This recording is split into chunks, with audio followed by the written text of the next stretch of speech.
as if the news about letters laced with ricin and a fire and explosion in Texas weren't bad enough.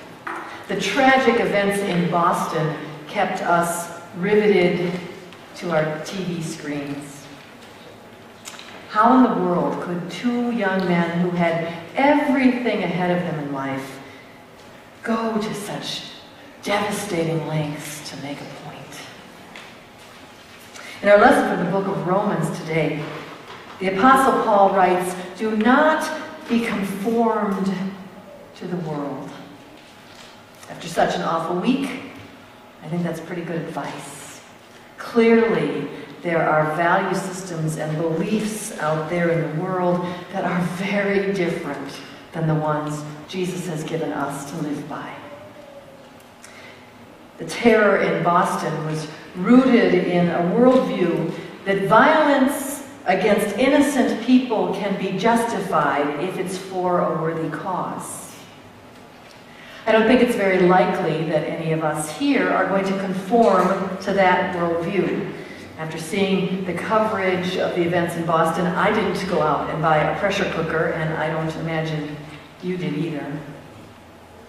But there's another worldview that can be seen in our reaction to these events that I think we often do conform to. I'm talking about that overwhelming sense of powerlessness in the face of evil and suffering. The conflict that blew up in Boston on Thursday began hundreds of years ago in obscure Chechnya. So it's really easy when we're facing problems like that and so many of the problems in our world, it's really easy for us to think that they're just too old and entrenched and far away for us to do anything to help. That's why we really need to heed Paul's message. Do not be conformed to the world.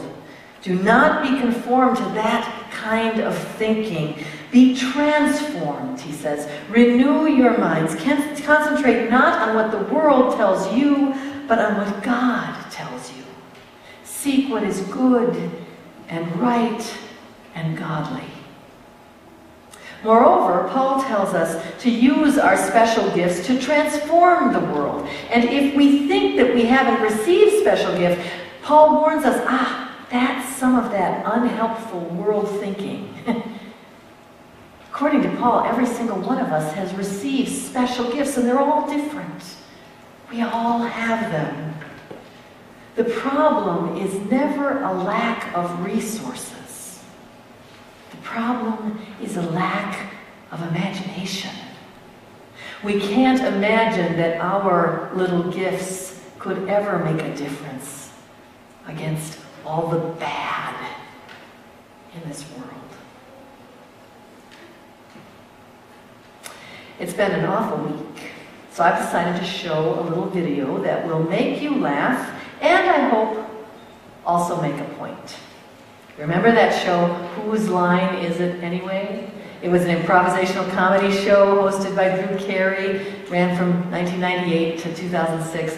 Well, on that show, one of the games they played was called Props. And when that happened, the announcer of the show would give the players these weird, unrecognizable items, and they immediately had to imagine and act out a way that that item could be used. Well, today we're going to see a little snippet from the Props game.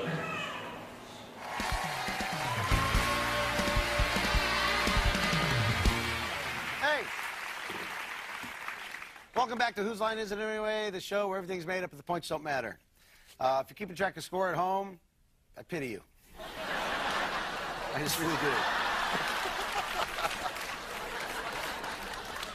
Let's go on to a game called Props. We're going to come back with a game called Props. What happens, I'm going to give these guys some props. They're going to try to think of as many things as they can back and forth. Ryan and Colin. It's your prop. And this is your guys' prop right here. I know.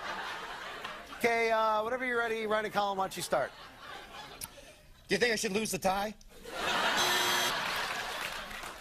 How long you been a gladiator? You didn't bring the beer? Bring me the head of Frosty the Snowman. It's a quiet night. Aye. Is that an iceberg? What? Hey, Bon, hop in the new car. Okay, Fred.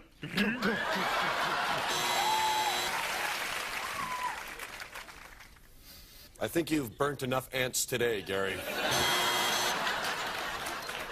I hope they don't play any more foosball tonight.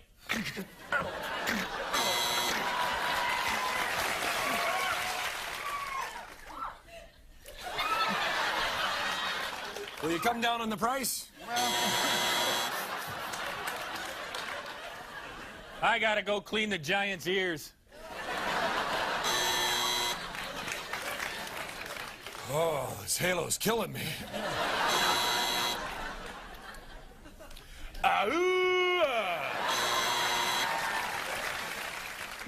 I'm giving you 3 hours to leave town.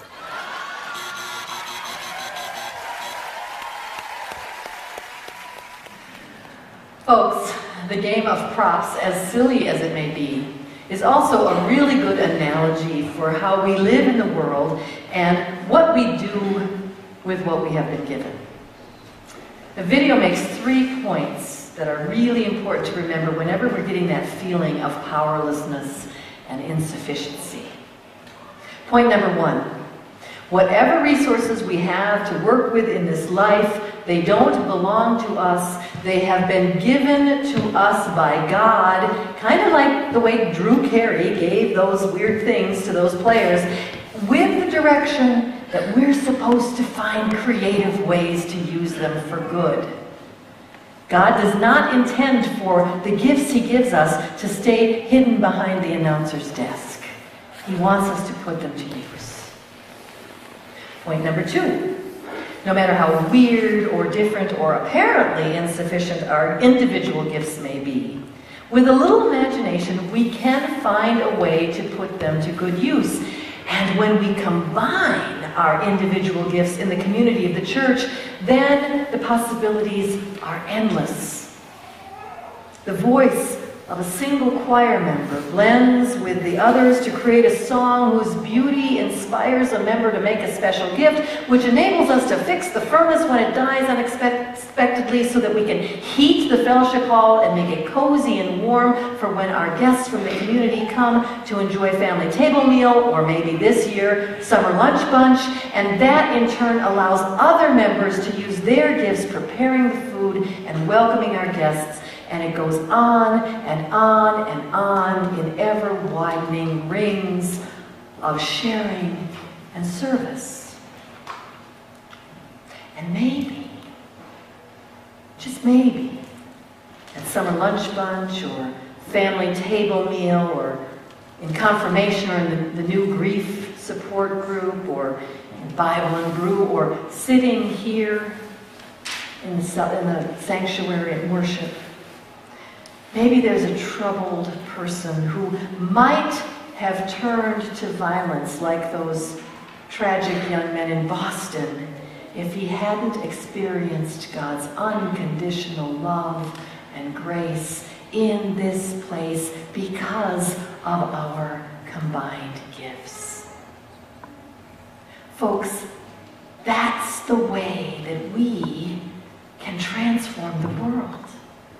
That's the way the church has always transformed the world. And then finally, point number 3, and this is the most important point, especially on Celebration Sunday when we're talking about stewardship. This is the point you absolutely have to hear.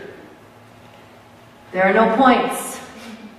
Points don't matter. God is not a scorekeeper. God is not keeping score. And if we are keeping score, God pities us, because that takes all the joy and fun and excitement over trying to figure out how we're supposed to use our gifts. In our gospel lesson today, when Jesus noticed and mentioned the poor widow and her great generosity in giving, I can promise you it isn't because in his divine eye he could see that her point value was accumulating in some musty old book in heaven. That is not the way it works. Jesus noticed and remarked on the generosity of that woman because of the joy she expressed in the giving, because of her excitement in going up to the treasury and putting in that big gift. That is what happens when we give what we have been given the way God is calling us to give it. It doesn't matter if it's a big gift or a small. What matters is the joy that we experience in doing it. My mentor, Pastor Al, used to always tell new members when they said, well, how much are we supposed to give to the church? He always said the same thing. Just give till it feels good. Amen.